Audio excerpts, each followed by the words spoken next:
Hi, I'm Ben Hickey, Curator of Exhibitions at the Hilliard Art Museum. Welcome to the exhibition Black Nature, Letitia Huckaby. This exhibition takes its name from Black Nature, 4 centuries of African American nature poetry. It's a collection of historical and contemporary poems exploring African Americans' complicated relationship with the American landscape. With this being the case, it comes as no surprise that Letitia Huckaby's beautiful ethereal images are enthralling as well as grounded in history, much like the book that served as the inspiration for this exhibition.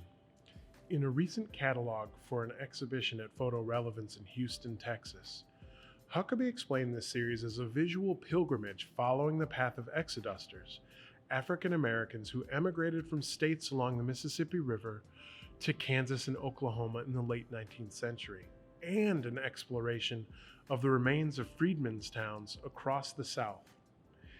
It is an elegy for a lost promised land. The repetition of these stories feels cyclical and biblical, especially when her faith and the exodusters are considered.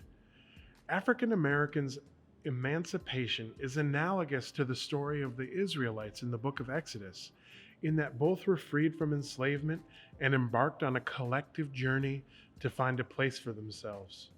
Given the fraught status of African Americans' equity in America, it is safe to say no promised land has yet been reached. Instead, the search feels circular, like the embroidery hoops that frame Huckaby's images. This observation is at once cynical, but also contains a grain of optimism born of longing. The embroidery hoops Huckaby uses as framing devices create a parallel between her artistic labor, historical notions of handicraft as a potentially pleasurable subsistence pursuit, and, most appropriately, an exploration of African Americans' ties to the American agricultural landscape. Hers is an expansive treatment of a collective experience.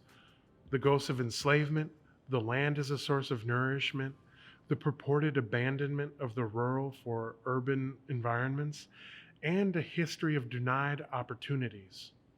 They all combine into one thing in her work.